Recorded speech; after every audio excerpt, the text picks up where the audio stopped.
Sir, you're the 7th Secretary of Homeland Security in charge of the 3rd largest federal department in the United States and the largest immigration system in the world.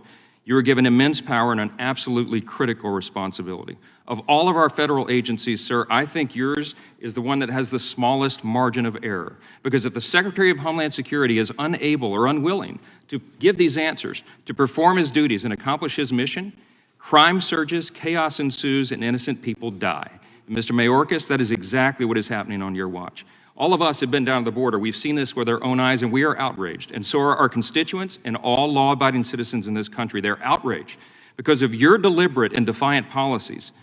These are the documented facts. We have a literal invasion of lawless masses flooding over our border from more than 160 countries.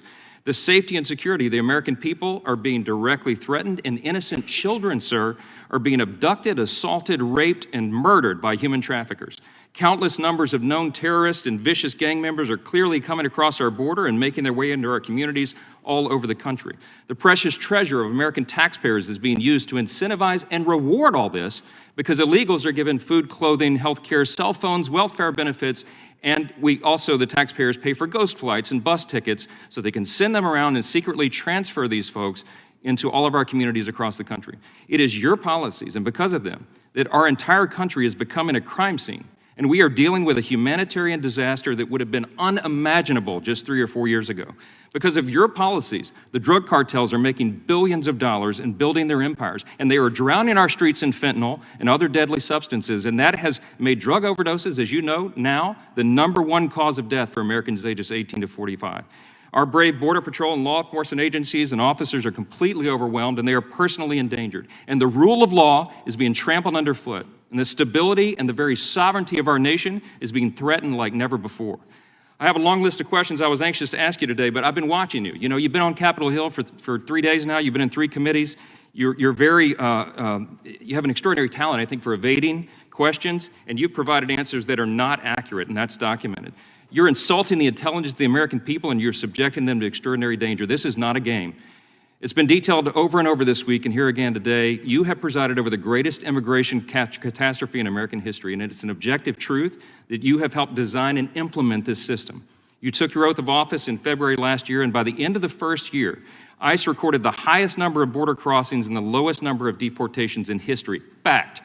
You have stated publicly in direct defiance of our laws that, quote, being here illegally by itself is not enough to be removed, unquote.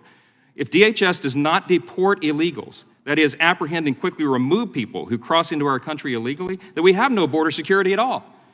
We all know that after Title 42 is repealed, 18,000 immigrants a day are going to result coming over that border. It's going to be a total collapse of our operational control. If people are allowed to simply walk in here and live and work and collect taxpayer-funded benefits and assistance for years upon years and maybe permanently, then in a very short period of time, we'll be totally overwhelmed. We'll be crushed by the sheer numbers and the weight of illegal immigration, and there will no longer be any border, any security here, any sovereignty at all. We won't have a country.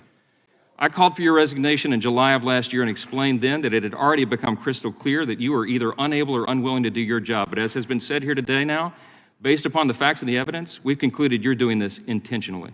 It is despicable. I believe these are impeachable offenses, and Mr. Secretary, my advice to you is to begin your search for a different career field very soon, because there will be an election and the American people will let their voices be heard on this, and we will be taking the majority.